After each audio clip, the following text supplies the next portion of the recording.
Kalau mau silakan untuk mengambil pelajaran dan ada rasa takut masuk ke tempat itu sebagaimana mengikuti jejak Nabi Muhammad sallallahu alaihi wasallam. Tapi Nabi lewat tempat itu bukan secara sengaja mendatanginya, tapi karena memang harus melewati tempat itu ketika menuju ke Tabuk. Tempat ini ada di sebelah utara kota Madinah, sekitar 380 kilo.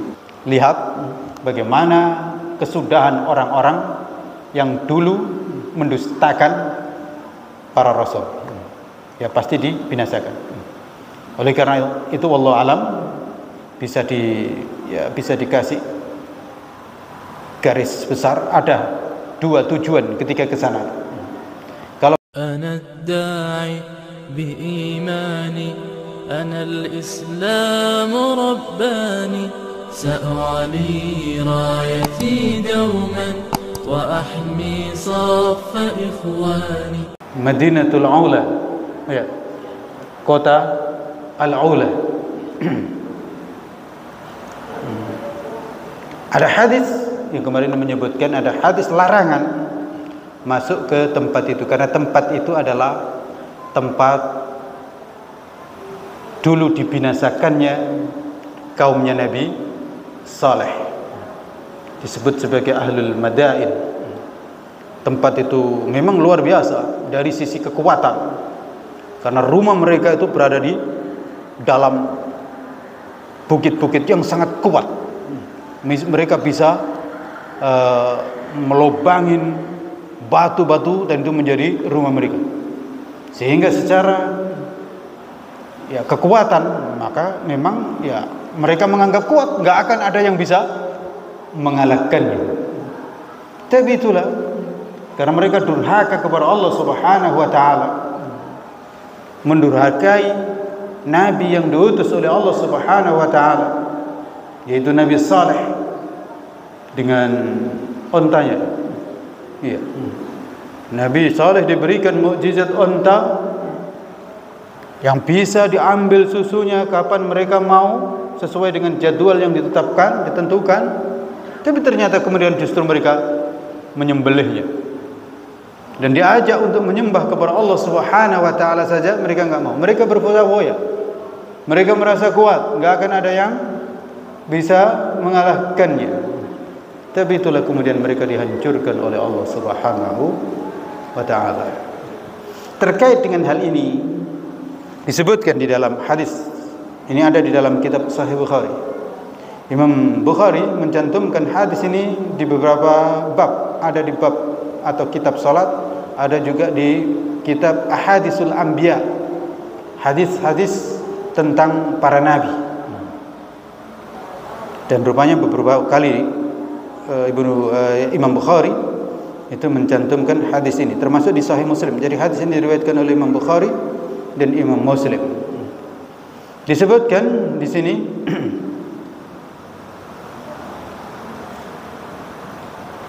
An Salim ibn Abdullah an abihi radhiyallahu anhum. Jadi ini dari Salim putra Abdullah. Abdullah ini putranya Umar bin Khattab. Tiga, berani ini tiga. Jadi hadis ini dari Abdullah ibn Umar, dari Umar bin Khattab radhiyallahu anhum, anna Nabiya sallallahu alaihi wasallam, bahwa Nabi Muhammad sallallahu alaihi wasallam lamma, ketika marra bil hijr, ketika melewati hijr. Inilah yaitu tempat sebagai ashabul hijr. Dulu kaumnya Nabi Saleh.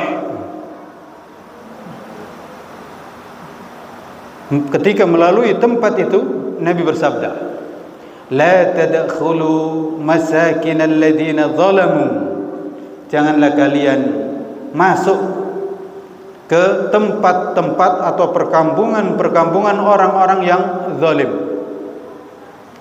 yang diantaranya mereka telah dibinasakan oleh Allah Subhanahu wa ta'ala. Illa an takunu bakin, kecuali kalian masuk dengan menangis. an yusibakum ma asabahum.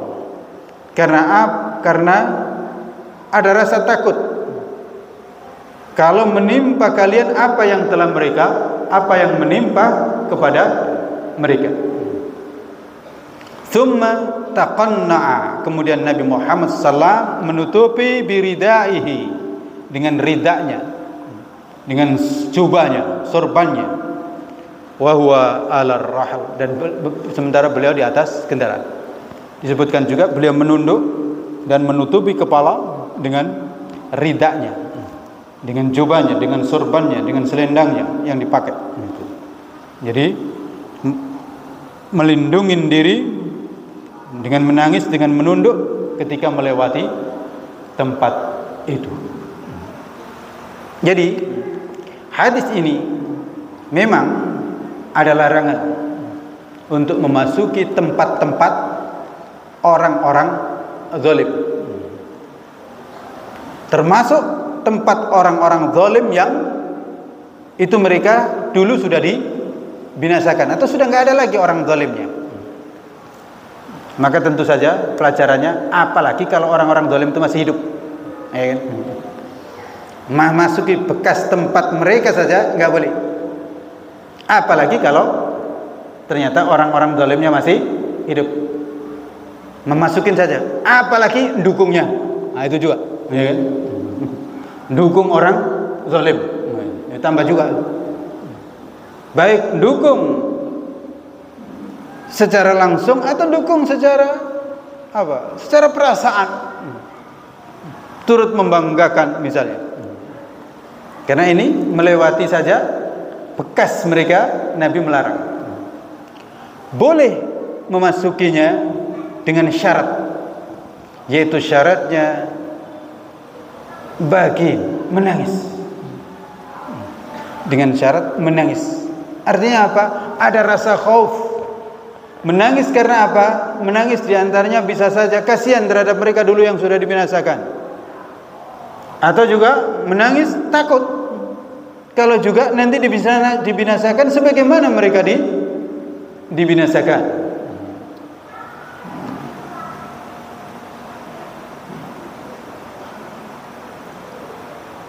Dan dengan demikian maka masuk ke tempat yang seperti itu dengan niat apa? Senang-senang, dengan niat rekreasi, maka tidak pada tempatnya.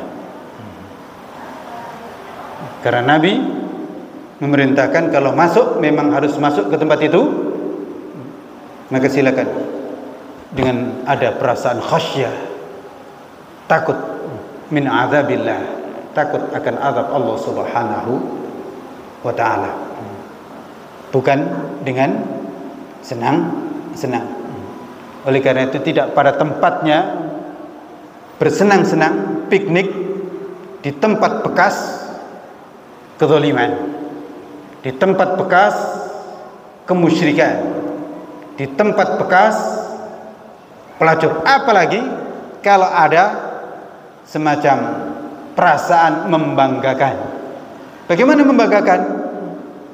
Karena tempat ini kan memang masih ada bekasnya, meninggalkan bekas-bekas yang megah, yang kuat, gitu. Orang yang tidak tahu pelajaran, tempat ini megah, tempat ini kuat.